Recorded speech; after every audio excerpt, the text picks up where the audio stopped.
গোটেই দিনজোৰা আলোচনাৰ অন্তত আজি আমি কিছুমান সিদ্ধান্ত গ্ৰহণ কৰিছোঁ আৰু সেই সিদ্ধান্ত সম্পৰ্কে আজি ৰাজহুৱাকৈ এটা প্ৰেছ বিবৃতিৰ জৰিয়তে আমি আপোনালোকক জনাব খুজিছোঁ যাতে কথাবিলাক ইফাল সিফাল নহয়। গতিকে ৰিটেন প্ৰেছ বিবৃতিৰ জৰিয়তে আমি ক'ব খুজিছোঁ। যোৱা 6 মাৰ্চ 2026 তাৰিখৰ 4টা বিৰোধী দলৰ গুৱাহাটীত অনুষ্ঠিত মিত্ৰতাৰ বৈঠক আৰু সংবাদমেলৰে প্ৰদেশ কংগ্ৰেছে ৰাইজৰ দলক মিত্ৰতাৰ পৰা আনুষ্ঠানিকভাৱে আঁতৰ কৰিলে। ৰাইজৰ দলক মিত্ৰতাৰ পৰা আঁতৰাই পতা এই বৈঠক আমাৰ বাবে আছিল অত্যন্ত অসন্মানজনক। আমি লক্ষ্য কৰিছোঁ যে প্ৰদেশ কংগ্ৰেছৰ সভাপতি গৌৰৱ গগৈ ডাঙৰীয়াৰ মুখৰ ভাষা আৰু শাৰীৰিক ভাষা কোনোটোৱে মিত্ৰতাৰ সপক্ষে নহয় আৰু তেওঁৰ আচৰণ মিত্ৰ দলবোৰৰ কাৰোৰে বাবে মুঠেও সন্মানজনক নহয়। 6 মাৰ্চ তাৰিখে গুৱাহাটীৰ বেলতলাস্থিত গ্ৰীণউড ৰিজৰ্টত অনুষ্ঠিত সংবাদমেলত গৌৰৱ গগৈৰ বক্তব্য আৰু 6 জুলাই 2025 অসম নাগৰিক সমাজৰ বিৰোধী দলবোৰৰ মিত্ৰতা সম্পৰ্কীয় অসম সন্মিলিত নাগৰিক অভিৱৰ্তনৰ বক্তব্য সকলোতেই গৌৰৱ গগৈৰ অহংকাৰ স্পষ্ট আছিল। অসম সন্মিলিত নাগৰিক সমাজৰ অভিৱৰ্তনতো তেখেতে বিৰোধী দলসমূহৰ মিত্ৰতাৰ পক্ষত পোনপটীয়াকৈ একো কোৱা নাছিল আৰু যোৱা 6 মাৰ্চৰ 4টা ৰাজনৈতিক দলৰ সংবাদমেলতো ৰাইজৰ দলক মিত্ৰতাত অন্তৰ্ভুক্তিৰ বিষয়টো পোনপটীয়াকৈ একো নকৈ আমাৰ দুৱাৰ খোলা আছে জাতীয় পালমৰা বক্তব্যৰে বুজাই দিছিল যে প্ৰদেশ কংগ্ৰেছৰ সকলোকে একেলগে লৈ মিত্ৰতা কৰাৰ ক্ষেত্ৰত মুঠেও আগ্ৰহ নাই। কংগ্ৰেছৰ সৈতে ৰাইজৰ দলৰ মিত্ৰতা বাস্তৱিকতে কি বিষয়ত থমকি ৰৈছে? এটা বাক্যত ক'বলৈ গ'লে সংখ্যাৰ দিশেৰে চালে এটা সমষ্টিৰ বাবে এই মিত্ৰতা ভংগ হোৱাৰ পথত আগবাঢ়িছে। ৰাইজৰ দলে প্ৰথমে কংগ্ৰেছৰ সংখ্যা 27খন, যি সময়ত জাতীয় পৰিষদে 26খন আসন বিচাৰিছিল, আমি 27খনৰ বাবে অনুৰোধ কৰিছিলোঁ। সেই সংখ্যাত কংগ্ৰেছে বহুত বেছি হ'ব বুলি কোৱাত আন্তৰিকতাৰে আমি সেই সংখ্যা 20লৈ হ্ৰাস কৰিছিলোঁ। কিন্তু কংগ্ৰেছ আছিল নাচুৰবান্দা আৰু গৌৰৱ গগৈয়ে 100খনতকৈ অধিক আসনত কংগ্ৰেছে প্ৰতিদ্বন্দ্বিতা কৰিবই বুলি অতি দাম্ভিকতাৰে ৰাজহুৱাকৈ সীমাৰেখা এখনডাল টানি দিছিল। সেই সীমাৰেখাৰ ভিত্তিত কংগ্ৰেছৰ তৰফৰ পৰা আমাক আসনৰ সংখ্যা হ্ৰাস কৰাৰ বাবে অনুৰোধ জনোৱাত আমি সেই সংখ্যা 15খনলৈ হ্ৰাস কৰিলোঁ আৰু তাতোতকৈ কম আসনত আমাৰ দলে প্ৰতিদ্বন্দ্বিতা কৰাত দলৰ সন্মতি নাই বুলি আমি স্পষ্টভাৱে জানিবলৈ দিলোঁ। সৰ্বশেষত কংগ্ৰেছৰ 4জনীয়া আলোচনাকাৰী গোটে আমাৰ সৈতে 13খন আসনত সন্মতি প্ৰকাশ কৰে, যাৰ মাত্ৰ 4খন আসনহে পোনপটীয়াকৈ আমাৰ পচন্দৰ আসন আছিল। 4খন বন্ধুত্বমূলকভাৱে এৰি দিব খোজে আৰু 5খন কংগ্ৰেছৰ দ্বাৰা বিভিন্ন সময়ত আমাৰ ওপৰত জাপি দিয়া আসন। অৰ্থাৎ আমি বাস্তৱিকতে 27খন আসনৰ পৰা 4খনলৈ অৱনমিত হ'লোঁ। এইটো সংখ্যাতেই কংগ্ৰেছে নাচুৰবান্দা হৈ লাগি ৰ'ল। সৰ্বশেষত উপায়বিহীন হৈ আমি প্ৰস্তাৱ দিলোঁ যে আমি কংগ্ৰেছৰ সকলো চৰ্ত মানি ল'ম, কিন্তু আমাৰ সাংগঠনিক ভিত্তি থকা ধিং সমষ্টি পোনপটীয়াকৈ প্ৰতিদ্বন্দ্বিতাৰ বাবে আমাক এৰি দিবই লাগিব। আমি উপায়হীন এইবাবেই ক'লোঁ যে আমি বিজেপিক আন্তৰিকতাৰে পৰাস্ত কৰিব বিচাৰোঁ। সেইটো আমাৰ সংকল্প, সেইটো আমাৰ প্ৰতিশ্ৰুতি। কিন্তু কংগ্ৰেছৰ বাবে নিজৰ দলৰ স্বাৰ্থটোৱে সিদ্ধান্ত গ্ৰহণৰ একমাত্ৰ মাপকাঠি হৈ থকা আমি দেখিবলৈ পালোঁ। তেওঁলোকে পোনপটীয়া আসনৰ হিচাপে আমাক দলগাঁও সমষ্টিটো এৰি দিব খোজে। সেই দলগাঁও সমষ্টিটো এৰি দিয়াৰ প্ৰস্তাৱৰ পাছতো সমষ্টিটোত কংগ্ৰেছ নেতাকৰ্মীৰ উত্তাল প্ৰতিবাদ, ধৰ্ণা, অপপ্ৰচাৰ আৰম্ভ হয়। আনকি ৰাইজৰ দলৰ প্ৰাৰ্থীৰ বিৰুদ্ধে অসৌজন্যমূলক আচৰণ ৰাজহুৱাকৈ প্ৰকাশ কৰে, কিন্তু প্ৰদেশ কংগ্ৰেছৰ তৰফৰ পৰা তাক নিয়ন্ত্ৰণ কৰাৰ কাৰণে কোনো নিৰ্দেশ দিয়া আমি দেখা নাপালোঁ। আমি নিশ্চিত যে প্ৰদেশ কংগ্ৰেছৰ প্ৰত্যক্ষ নিৰ্দেশতেই আমাৰ ওপৰত চাপ সৃষ্টি কৰিবলৈ এই কাম দলগাঁৱত কৰোৱা হৈছে। আনহাতে আমি নগাঁও জিলাৰ ধিং বিধানসভা সমষ্টিত কংগ্ৰেছৰ পৰা বিচাৰোঁ। পূৰ্বে বহুবাৰ সন্মতি দিয়াৰ পাছতো এই সমষ্টিটো এতিয়ালৈকে কংগ্ৰেছে এৰি দিবলৈ সন্মত নহ'ল। প্ৰদেশ কংগ্ৰেছৰ সভাপতি গৌৰৱ গগৈৰ দাম্ভিকতাৰে আমাৰ সকলো অনুৰোধ নস্যাৎ কৰিছে। গতিকে ক'ব পাৰি, ধিং বিধানসভা সমষ্টি ৰাইজৰ দলক এৰি নিদি কংগ্ৰেছে ৰাইজৰ দলৰ সৈতে মিত্ৰতা ভংগ কৰি যোৱা 6 মাৰ্চ তাৰিখে আন 3টা দলৰ সৈতে মিত্ৰতাৰ আনুষ্ঠানিকতা সম্পন্ন কৰিছে। তাৰ পূৰ্বে আলোচনাৰ প্ৰক্ৰিয়া চলি থকা অৱস্থাত ৰাইজৰ দলৰ চূড়ান্ত তালিকাৰ পৰা ডিমৌ, বৰচলা, মাৰ্ঘেৰিটা, দিছপুৰ, দুলীয়াজান আদি সমষ্টিৰ নাম অন্তৰ্ভুক্ত কৰি একপক্ষীয়ভাৱে কংগ্ৰেছৰ প্ৰাৰ্থিত্বৰ তালিকা প্ৰকাশ কৰিছে। তাৰ পাছতো আমি সংযম ৰক্ষা কৰি মিত্ৰতাত যাতে কোনো আউল নালাগে তাৰ প্ৰতি লক্ষ্য ৰাখি আমি বিবদমান সমষ্টিবোৰ বাদ দিহে প্ৰাৰ্থী তালিকা ঘোষণা কৰিলোঁ। ৰাইজৰ দলৰ বাবে ফেচিষ্ট সাম্প্ৰদায়িক শক্তিক পৰাভূত কৰাটোৱে প্ৰধান কথা। আমি বিশ্বাস কৰোঁ দেশ জাতি জনগণ এই সামন্তীয় কুশক্তিৰ পৰা উদ্ধাৰৰ বাবে সকলো এতিয়া ককবকাই ৰৈ আছে। এই সাম্প্ৰদায়িকতাবাদী অৰ্থাৎ বিজেপি ভুৱা ৰাষ্ট্ৰীয়তাবাদী আৰু উন্মত্ত এই উন্মত্ত শক্তিটোৱে এফালে দেশ এফালৰ পৰা বিক্ৰী কৰিবলৈ নামি গৈছে। দেশৰ সম্পদ পুঁজিপতি কৰ্পৰেট শক্তিক গোগ্ৰাসে চমজাই দিছে। জনতাৰ বজাৰ জনতাৰ হাতৰ পৰা কাঢ়ি নি কৰ্পৰেটবিলাকৰ হাতত এফালৰ পৰা দি দিছে। সিহঁতৰ নীতিৰ ফলস্বৰূপে দেশীয় ব্যৱসায়ীসকলৰ হাহাকাৰ হৈছে, ব্যৱসায় মন্দা হৈ গৈছে। বস্তুৰ মূল্য বৃদ্ধিয়ে আকাশলংঘী ৰূপ লৈছে। ইহঁতক যিকোনো মূল্যৰ বিনিময়ত ক্ষমতাচ্যুত কৰাটো প্ৰতিজন দেশপ্ৰেমিক নাগৰিকৰ কৰ্তব্য। সেইবাবে যি দলৰ লগত আমাৰ শত মতবিৰোধ আছে সেই কংগ্ৰেছৰ সৈতে যুক্তফ্ৰণ্ট গঠনৰ বাবে আগবাঢ়ি আহিছিলোঁ। তেওঁলোকে আমাক 2021 চনৰ বিধানসভা নিৰ্বাচনত দেশকৈ বিশ্বাসঘাতকতা কৰিছিল।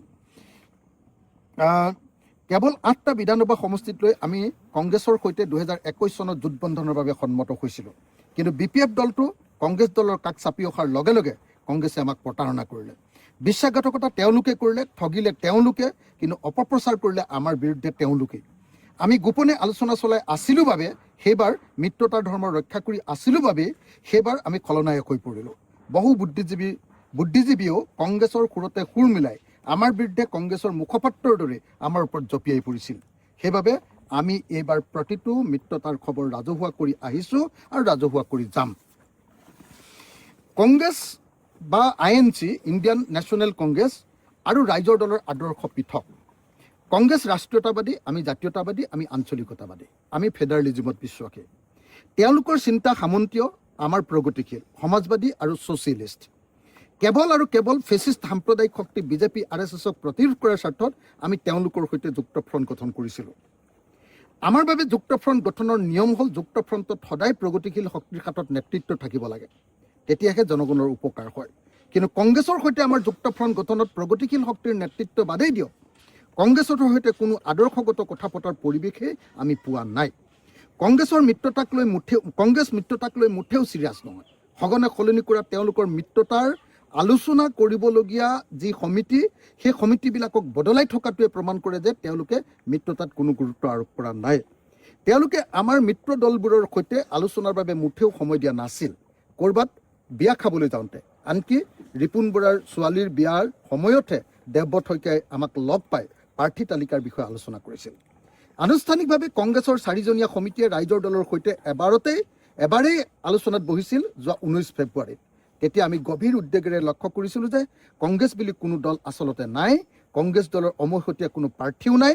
আছে গৌৰৱ গগৈৰ প্ৰাৰ্থী, আছে ৰকিবুল হুছেইনৰ প্ৰাৰ্থী, আছে প্ৰদ্যুৎ বৰদলৈৰ প্ৰাৰ্থী আৰু ৰিপুণ বৰা স্বয়ং নিজেই প্ৰাৰ্থী।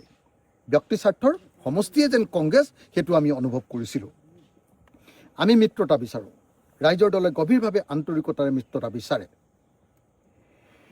আৰু এই মিত্ৰতা বিচাৰোঁ সাম্প্ৰদায়িক ফেচিবাদী শক্তিক উৎখাত কৰিবৰ কাৰণে, জনতাক শান্তি দিবৰ কাৰণে। সেইবাবে কংগ্ৰেছৰ সকলো কেৰামতালি আমি সহ্য কৰি আছিলোঁ। কিন্তু মিত্ৰতাৰ বাবে যি ত্যাগ লাগে, সেই ত্যাগ কেৱল ৰাইজৰ দলেহে কৰিব লাগিবই বুলি আমি কেতিয়াও মানি ল'ব নোৱাৰোঁ। সেয়া কোনো গণতান্ত্ৰিক দৃষ্টিভংগী নহয়। ৰাইজৰ দলৰ চমু ইতিহাসটোৱে হ'ল ত্যাগৰ ইতিহাস। 2021 চনৰ বিধানসভা নিৰ্বাচনত কংগ্ৰেছে আমাক বিশ্বাসঘাতকতা কৰিলে, তথাপি আমি সামান্য কেইখনমান আসনতে প্ৰতিদ্বন্দ্বিতা কৰিলোঁ। তাৰ পৰৱৰ্তী 2021 চনৰ উপ নিৰ্বাচনত 5খন আসনৰ ভিতৰত কেৱল ডিমৌ সমষ্টিটো আমি বিচাৰিছিলোঁ। তেতিয়া তাৰ নাম আছিল আপোনাৰ থাওৰা, কিন্তু নিদিলে। সেই নিৰ্বাচনত কংগ্ৰেছে পালে 5,892টা, অৰ্থাৎ 6.65% ভোট থাওৰাত, আৰু ৰাইজৰ দলে পালে 24,395, অৰ্থাৎ 27.52% ভোট। তাৰ পাছতো 2026 চনত বিধানসভা নিৰ্বাচনত গৌৰৱ গগৈয়ে আমাক ডিমৌ বা থাওৰা সমষ্টিটো এৰি দিবলৈ অনুৰোধ কৰিলে, আৰু আমি গৌৰৱ গগৈৰ অনুৰোধত সেই সমষ্টিটো এৰি দিবলৈও সন্মত হ'লোঁ। 2024 চনত অসমৰ পঞ্চদশ বিধানসভাৰ দ্বিতীয়টো উপ নিৰ্বাচনত গৌৰৱ গগৈ মিত্ৰজোঁট ভাঙি চুৰমাৰ কৰিলে সম্পূৰ্ণ দাৰ্ভিকতাৰে, আৰু AICCৰ ক্ষমতাৰে বলিয়ান হৈ তেওঁ বিহালীৰ আসনখন CPIML দলৰ পৰা কাঢ়ি ল'লে। তেতিয়ালৈকে কংগ্ৰেছৰ সদস্য পদ গ্ৰহণ নকৰা BJPৰ এজন সদস্যক কংগ্ৰেছৰ প্ৰাৰ্থিত্ব দি BJPৰ এজন অতি কেঁচা প্ৰতিদ্বন্দ্বীৰ হাতত গৌৰৱ গগৈ ধৰাশায়ী হ'ল। 2024 চনৰ লোকসভা নিৰ্বাচনতো ৰাইজৰ দলক এখনো আসন এৰি নিদিলে। আমি ত্যাগ কৰি দিলোঁ। ৰাইজৰ দলে সৰ্বোচ্চ কষ্ট কৰি যোৰহাট, নগাঁও, কৰিমগঞ্জ, ধুবুৰীৰ কংগ্ৰেছৰ প্ৰাৰ্থীক জিকোৱাত মনোনিৱেশ কৰিলোঁ। এখনক বাদ দি 3খন আসনত কংগ্ৰেছ জয়ী হ'ল। আমাৰ অভিজ্ঞতা হ'ল ৰাইজৰ দল মানে ত্যাগ ত্যাগ আৰু ত্যাগ। এতিয়া 2026 চনৰ বিধানসভা নিৰ্বাচনতো কংগ্ৰেছে আমাৰ বাছনিত মাত্ৰ 4খন আসন এৰি দিছে। মাত্ৰ 15খন আসনৰ 13খন আসন এৰি দিব খোজে। তাৰে 9খনেই কংগ্ৰেছৰ বাছনিৰ, আৰু সেই 9খনৰো 4খনেই বন্ধুত্বমূলক প্ৰতিদ্বন্দ্বিতাৰ বাবে। অৰ্থাৎ আমাৰ বাছনি 4খন আৰু কংগ্ৰেছৰ বাছনি 5খনকে ধৰি কেৱল পোনপটীয়াকৈ প্ৰতিদ্বন্দ্বিতাৰ বাবে আমাক দিয়া হৈছে 9খন সমষ্টিহে। এতিয়া 4খন বন্ধুত্বমূলক আসনৰ এখন ঢিং আমাক পোনপটীয়াকৈ এৰি দিলেই আমি সকলো ত্যাগ কৰি মিত্ৰতা কৰিবলৈ প্ৰস্তুত আছোঁ বুলি বাৰম্বাৰ আমি জনাই আহিছিলোঁ। কিন্তু গৌৰৱ গগৈ আৰু ৰকিবুল হুছেইনে ঢিং আমাক এৰি নিদিলে। আনসকলে এৰি দিয়াৰ পক্ষপাতি আছিল যদিও আনকি AICCও আমাৰ সন্মুখত ঢিং এৰি দিম বুলি ঘোষণা কৰিছিল। ক'বলৈ গ'লে ৰকিবুল হুছেইন আৰু গৌৰৱ গগৈৰ আকুৰগুজালিৰ বাবে আমাৰ এই মিত্ৰতা ভাগি গ'ল। আমি কৈছিলোঁ সকলো মিলি কংগ্ৰেছৰ বাছনি, ৰাইজৰ দলৰ বাছনি আৰু বন্ধুত্বমূলক 13খন আসন, আমি 13খন আসনৰ পাছত অতিৰিক্ত আন 2খন আসন লৈ আমাক 15খন আসন দিলে হৈ যাব। কংগ্ৰেছে যোৱা 6 মাৰ্চত কিয় মিত্ৰতা ভাঙি দিলে? আমাৰ ৰাইজৰ দলৰ ইয়াত কিবা দোষ আছে নেকি? আমি স্পষ্টতাৰে কওঁ, আমি উদাৰ আছিলোঁ আৰু কংগ্ৰেছৰ সকলো উদ্ভট কথা বাৰ্তাত আমি মিত্ৰতাৰ স্বাৰ্থত সদায় সহ্য কৰি আহিছিলোঁ। কিন্তু কংগ্ৰেছে আমাক আত্মসমৰ্পণ কৰাব খুজিছিল, আমি আত্মসমৰ্পণ কৰিবলৈ সন্মত নহ'লোঁ। আমি মাত্ৰ 15খন আসনৰ তেনে সামান্য লক্ষ্য এটা দিছিলোঁ আৰু ন্যূনতম ঔমসতীয়া কৰ্মসূচী কমন মিনিমাম প্ৰগ্ৰেম এখন বিচাৰিছিলোঁ। গৌৰৱ গগৈয়ে কিন্তু কমন প্ৰগ্ৰেম অৰ্থাৎ ন্যূনতম ঔমসতীয়া কৰ্মসূচী এখন কোনোপধ্যে ল'বলৈ ইচ্ছা প্ৰকাশ কৰা নাই। তেওঁ আমাক সন্মান দিব খোজা নাছিল আৰু গৌৰৱ গগৈয়ে দাম্ভিকতা দেখুৱাই মিত্ৰতা ভাঙি দিয়াৰ পক্ষত অৱস্থান লোৱা আমি দেখিলোঁ। আজিৰ দিনটোত আমি অতি দুখেৰে জনাওঁ যে যোৱা 19 ফেব্ৰুৱাৰীৰ মিত্ৰতাৰ বৈঠক বিফল হোৱাৰ পাছত 20 ফেব্ৰুৱাৰীত আমি কংগ্ৰেছ দললৈ আনুষ্ঠানিকভাৱে এখন পত্ৰ প্ৰেৰণ কৰিছিলোঁ। কিন্তু আজি পৰ্যন্ত আমাক অসন্মান কৰি কংগ্ৰেছ দলে আমাৰ সেই চিঠিৰ কোনো উত্তৰ নিদিলে আৰু উত্তৰ নিদি আমাৰ স্বাভিমানত আঘাত আনিলে। সেয়েহে আজিৰ তাৰিখত কংগ্ৰেছৰ সৈতে মিত্ৰতা সন্দৰ্ভত আলোচনা আগবঢ়াই নিয়াটো আমাৰ পক্ষে সম্ভৱপৰ নহয় বুলি বিবেচনা কৰি আজিৰ সভাই প্ৰস্তাৱ গ্ৰহণ কৰিছে আৰু এইখিনি কথা আমি সমগ্ৰ অসমৰ ৰাইজক আজি জানিবলৈ দিছোঁ। এই মুহূৰ্তত ক'ব পাৰি মিত্ৰতা ভংগ বুলি? আমি আমাৰ যি বক্তব্য আছিলে একদম প্ৰেছ বিবৃতিৰ জৰিয়তে সম্পূৰ্ণ স্পষ্ট বক্তব্য প্ৰকাশ কৰিছোঁ। আমি অতি স্পষ্টকৈ কৈছিলোঁ যে আমি কেৱল আৰু কেৱল 15খন আসন বিচাৰিছিলোঁ। সেই 15খন আসনৰ 4খন আসনহে আমাক পোনপটীয়াকৈ আমাৰ নিজৰ আসন দিয়া হৈছে। আনহাতে কংগ্ৰেছৰ লগত 4খন বন্ধুত্বমূলক ফ্ৰেণ্ডলি কণ্টেষ্ট কৰাৰ কাৰণে তেওঁলোকে সন্মতি দিছে আৰু 4 8 হ'ল আৰু 5খন আসন তেওঁলোকে আমাক তেওঁলোকৰ বাছনিৰ পৰা জাপি দিছে। গতিকে এইটোতো কমপ্লিটলি অগণতান্ত্ৰিক কথা এটা। যি 13খন আসন সামান্য আসন 126খনৰ ভিতৰত যি 15খন আসন আমি বিচাৰিছিলোঁ তাৰে 13খন তেওঁলোকে দিব খুজিছিলে, তাতো তেওঁলোকৰ চইচৰহে আমাক বস্তুখিনি দিব খুজিছে। আৰু এনেকুৱা কথাত কৰোঁতে তেওঁলোকে যি ধৰণৰ বডি লেংগুৱেজ, বিশেষকৈ গৌৰৱ গগৈৰ যি বডি লেংগুৱেজ, গৌৰৱ গগৈৰ মুখৰ যি বডি লেংগুৱেজ আৰু মুখৰ যি বক্তব্য আৰু বডি লেংগুৱেজ, সেইটোৱে আমাক সাংঘাতিক ধৰণে আঘাতপ্ৰাপ্ত কৰিছে। আৰু আমি বেচিকেলি দেখিলোঁ যে আমি শেষত চব কথা বাদ দি বিজেপিক হৰুৱাবৰ কাৰণে কৈছিলোঁ যে ঠিক আছে, আমি বহুত দিনৰ পৰা কাম কৰি আছোঁ, আমাৰ পূৰা সাংগঠনিক শক্তি আছে, আমি 100% জিকিম, ঢিং সমষ্টিটো আমাক দিয়ক। লাষ্টত এটাই সমষ্টি বিচাৰিছিলোঁ। এই গোটেইখিনি কথা বতৰাৰ পাছত ঢিং সমষ্টিটো আমাক তেওঁলোকে মিত্ৰতাত দিব খুজিছে, কি কয় ফ্ৰেণ্ডলি দিব খুজিছে। আমি কৈছোঁ চিধাকৈ দি দিয়ক, তাৰ পাছতে আমি সকলো কথা মানি ল'ম, আন সকলো চৰ্ত মানি ল'ম আপোনালোকৰ। কিন্তু তাৰ পাছত সকলোৱে, আনকি AICC আমাক ফোন কৰি জনালে যে ঢিং দিছোঁ, আমাক ৰিপুণ বৰাই ফোন কৰি জনালে যে ঢিং দিছোঁ বাৰম্বাৰ। কিন্তু সৰ্বশেষত আমি জানিলোঁ যে গৌৰৱ গগৈয়ে মোক নিজে ফোন কৰি ক'লে যে ঢিং আমি নিদিওঁ। আৰু আমি গম পালোঁ যে ৰকিবুল হুছেইন আৰু গৌৰৱ গগৈয়ে ঢিং সমষ্টিটো এৰি দিব নোখুজিলে। অথচ এলায়েন্স ভাগি যাব বুলি ভাবি নগাঁও বিধানসভা সমষ্টিৰ অন্তৰ্গত ঢিং সমষ্টি নগাঁও বিধানসভাৰ সাংসদ প্ৰদ্যুৎ বৰদলৈ ডাঙৰীয়াই এৰি দিবলৈ সন্মত হৈছিলে।